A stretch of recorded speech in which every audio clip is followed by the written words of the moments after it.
La visión de las mujeres que ofrece la red en ocasiones es decepcionante. De nosotras depende cambiar eso. Este es tu espacio en la red. Ocúpalo. Por ejemplo, únete a una red social y sácale partido. Moviendo bien tus contactos, te será más fácil encontrar trabajo, asesorarte, organizar una fiesta. Y no lo dudes, úsalo.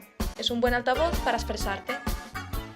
Busca y encuentra esos referentes que te ayuden a tomar decisiones para orientar tu futuro, inspirarte o simplemente soñar un ratito. No te cortes. Cuéntale al mundo lo que sabes.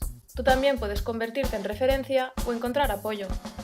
Participa activamente en la red y ayúdanos a construir el mundo.